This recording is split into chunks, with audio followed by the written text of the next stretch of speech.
어느덧 제가 펜션 업계에 뛰어든 지 15년이 지났습니다. 블로그를 운영한 지도 13년가량 되었고 유튜브 채널을 시작한 지도 어느덧 6개월이 흘렀네요. 부족하나마 펜션 사업과 관련한 책도 2권이나 냈었습니다. 이러다 보니 고작 펜션 하나로 무슨 할 얘기가 그리 많냐고 묻는 주변 사람들도 많습니다. 솔직히 고백하면 강박감에 글을 쓰고 영상을 만든 적도 있죠. 하지만 시간이 흐를수록 깊어지는 고민이 가장 큰 원동력이었습니다. 사실 맘 편히 접하면 펜션만큼 손쉬운 사업도 없습니다. 진입장벽이라고는 창업비용 말고는 없죠. 특별한 기술도 필요 없지만 인허가 사항이랄 것도 거의 없습니다. 그나마 신경 써야 할 행정 처리도 약간의 비용만 주면 누군가가 알아서 해줍니다. 하지만 말처럼 쉬운 일은 아니라서 펜션 창업에 나서는 분들마다 이런저런 고민이 많죠.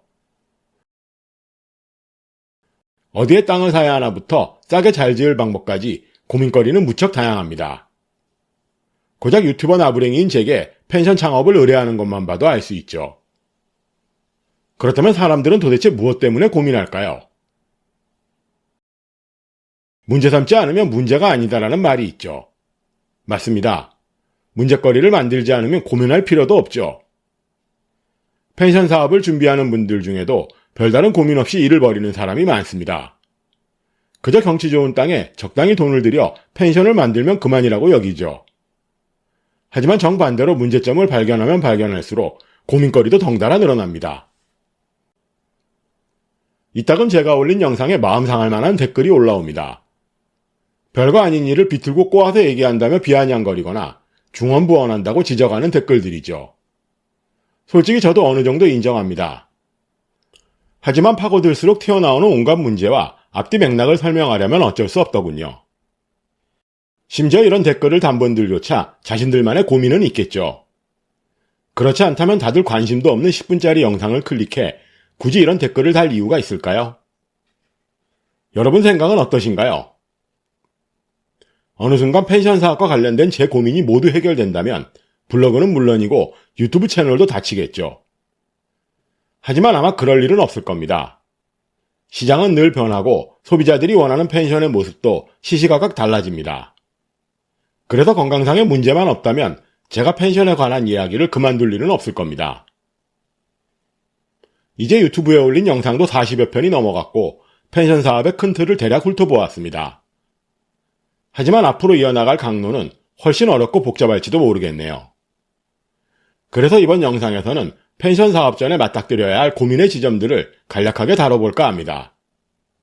해결 방법까지 다루긴 힘들지만 앞으로 이어나갈 이야기의 가이드쯤으로 이해해 주시기 바랍니다. 그럼 더 이상 시간 끌지 않고 곧바로 시작하겠습니다. 거두절미하고 가장 먼저 고민할 지점은 예산이죠. 펜션 사업은 돈이 꽤 많이 듭니다. 땅도 사야 하고 건물도 지어야 하죠.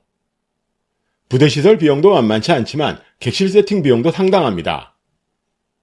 욕심을 부려 같은 크기의 펜션인데도 2~3배 이상 돈을 들이는 사람도 있습니다. 하지만 매출이 2배 이상 차이가 나지 않는다는 게 제가 가진 첫 번째 고민이죠. 그렇다면 과연 어떻게 해야 할까요? 아직은 완벽한 해법을 찾진 못했지만 규모를 줄이는 게 그나마 나은 대안입니다. 내가 가진 돈에 맞춰 펜션을 짓는 게 가장 낫다는 얘기죠. 규모와 매출에 관해선 이미 몇 차례 다뤘지만 앞으로 이 부분도 집중적으로 이야기해보기로 하죠. 예산 문제를 풀었다면 그 다음은 뭘까요? 어떤 땅을 사야 할지, 설계는 어디에 맡겨야 할지 이런저런 고민이 많습니다. 이런 고민을 해결하는 실마리는 내게 어울리는 테마죠. 사업이라는 점잖은 표현을 썼지만 펜션은 방을 파는 장사입니다. 다들 매드맥스 영화 속 악당들처럼 불빌러, 불빌러를 외치지만 함께 오는 손님들 숫자나 성격에 따라 무수히 많은 형태의 펜션이 있죠. 종류별로 매출이나 운영 효율도 다르지만 토지의 위치나 건물의 모양도 제각각입니다. 그래서 땅을 사서 건물을 짓기 전에 자기 적성에 맞는 테마부터 고민해야 합니다. 이런 고민의 과정과 결과가 사업계획이죠. 저희 채널에 사업계획 과정의 고민들을 고스란히 담은 영상들을 올려두었으니 시간 나실 때 시청해보시면 괜찮겠네요. 예산 문제도 풀었고 땅도 샀다면 설계사무소로 달려가야 할까요? 그건 아니죠. 설계조차도 나름의 준비가 필요합니다. 요즘 제가 기획설계와 관련된 영상을 꾸준히 올리는 이유도 손님들 마음을 사로잡을 수 있는 펜션에 대한 고민에서 시작되었죠. 또 한 번 솔직히 고백하면 펜션 사업과 관련된 나름의 해법을 찾은 지 얼마 되지 않았습니다. 그 이전만 해도 몇 날 며칠 밤을 새워 고민에 고민을 거듭해야 겨우 해답이 보이는 정도였습니다. 그 중에 가장 큰 고민이 건축 설계였죠. 건축 설계는 굉장히 전문성을 요구하는 작업입니다. 철없던 시절에는 건축사무소와 설계를 놓고 다툰 적도 많았지만 연전연패할 때가 더 많았죠.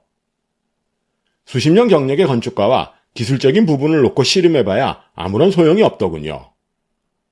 하지만 사업의 관점에서 접근하면 다릅니다. 기술적인 부분은 잠자코 있는 대신 펜션의 성격에 맞는 객실의 형태와 구조, 넓이만 정중히 요청하면 제가 가진 고민의 상당 부분을 풀어낼 수 있더군요. 거기에 대해 전기나 설비에 대한 약간의 안배만 더하면 나름 보기 좋은 펜션 설계가 완성됩니다. 하지만 정반대로 건축가의 손에만 맡긴 설계는 어떨까요?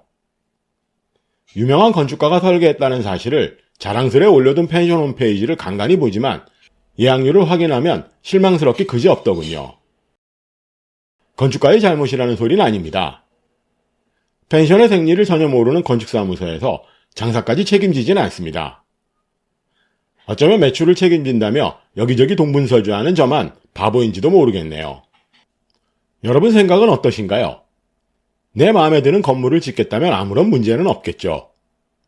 하지만 혹시라도 남들보다 더 많은 객실을 판매할 꿈을 꾸신다면 펜션 설계에도 많은 고민이 필요합니다. 어떻게 이해가 좀 되셨나요? 그렇다면 이제부터는 건축공사 과정의 고민들을 짚어보도록 하죠.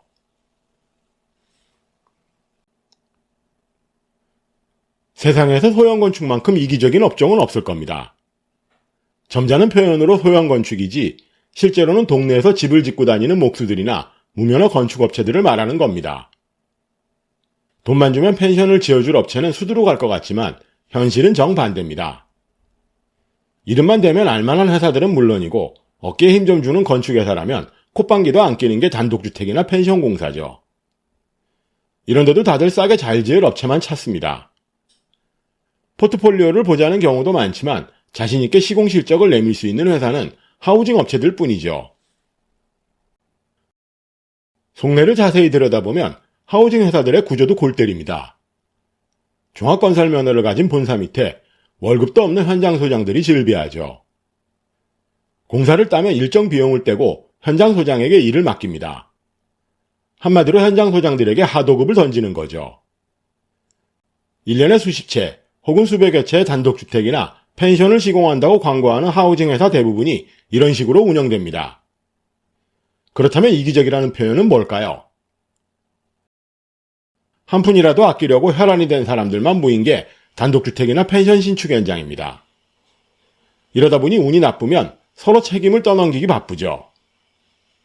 결국 믿고 돈을 건넨 우리는 계약을 맺은 회사와 현장 소장끼리 주고받는 책임 공방 속에서 애만 태우기 일수란 얘기입니다.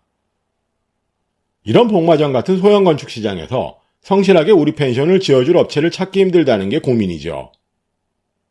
이제는 한눈에 어떤 식으로 만들어야 잘 팔리는 펜션을 만들지 훤히 보이는 저조차도 영원히 풀기 힘든 고민거리입니다. 더 큰 문제는 건축회사 자체가 인테리어에는 젬병이라는 점이죠. 건축회사들은 도면에 나온 치수대로 집을 짓는 데는 선수들이지만 개량하기 힘든 디자인 감각까지 기대하긴 힘듭니다. 인테리어를 따로 떼어 맡기는 방법도 있지만 이마저도 쉽지는 않죠. 건축회사와 인테리어 회사 양쪽에 도사리고 있는 이기심 때문이죠. 고민은 여기서 그치지 않습니다. 무사히 공사를 마쳐도 고민은 여전하죠. 왜 그럴까요? 공사를 마치고 준공검사까지 통과해도 자잘한 뒷마무리가 산더미라는 게 또 다른 고민입니다. 앞에서 설명한 얘기와 같은 맥락이지만 펜션의 생리를 모르는 건축사무소에서 만들어진 도면에는 실제로 필요한 부분들은 모조리 빠져 있다고 봐도 됩니다. 수영장 정도야 건축주의 희망대로 설계해주지만 데크나 파고라, 자잘한 부대시설은 언급조차 없습니다. 객실 세팅도 고민이죠. 2인용 객실 하나에 들어가야 할 가구나 직기비품의 종류나 수량은 어마어마합니다. 쉽게 말해 웬만한 신혼 살림 만큼 들어간다고 봐도 됩니다. 이런 객실이 한둘이라면 몰라도 객실의 숫자나 형태가 제각각이면 말 그대로 진퇴양난에 빠지기도 합니다.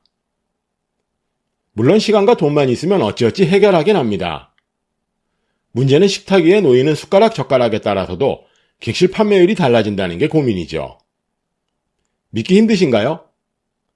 하지만 막상 당해보면 끔찍할 정도랍니다. 어쨌든 여기까지의 과정을 모두 무사히 마치면 만사형통일 것 같지만 여전히 남는 고민이 있죠.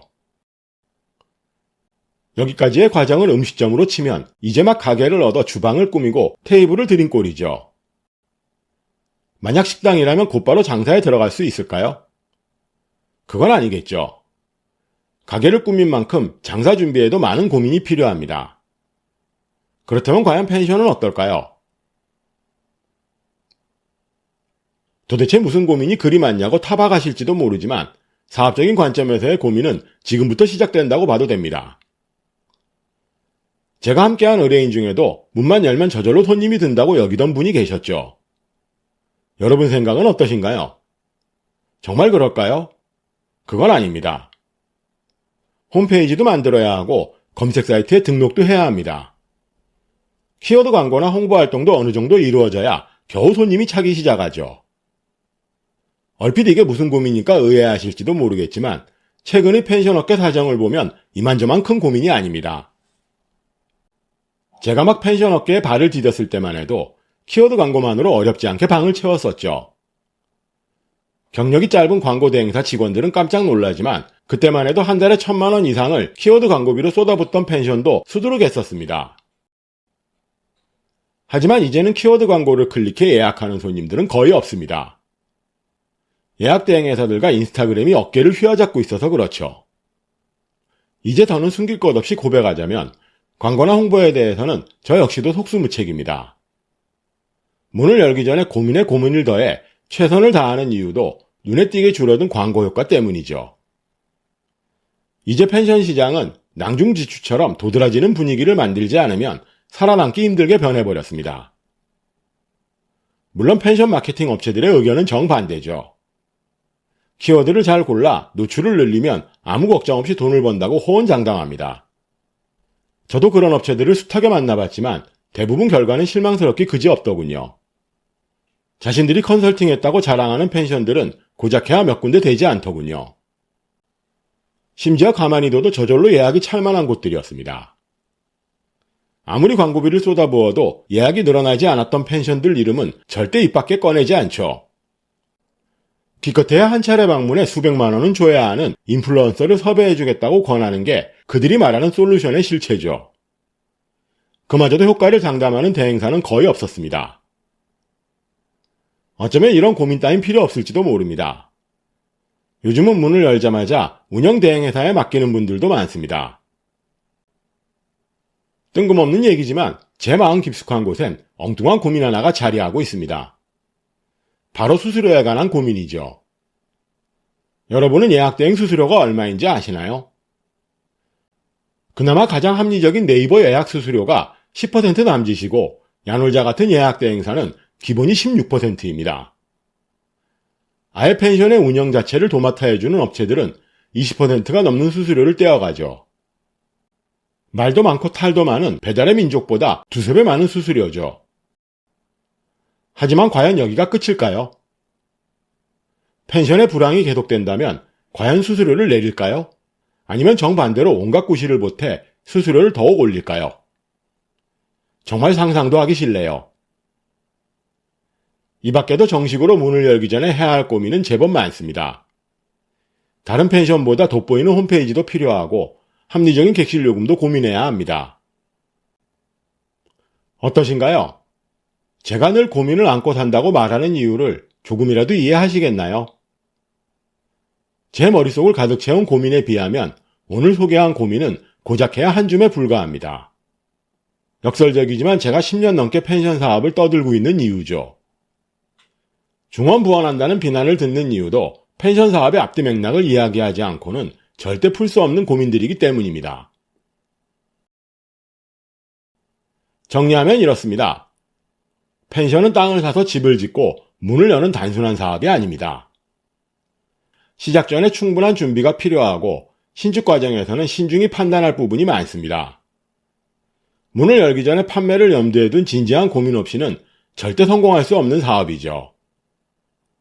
하지만 너무 염려하실 필요는 없습니다. 듣보잡 나부랭이에 불과한 저조차도 충분히 해내고 있으니 말입니다. 그럼 오늘도 긴 영상 시청해주셔서 대단히 감사합니다. 지금까지 펜션 프로젝트 팀 로직이었습니다.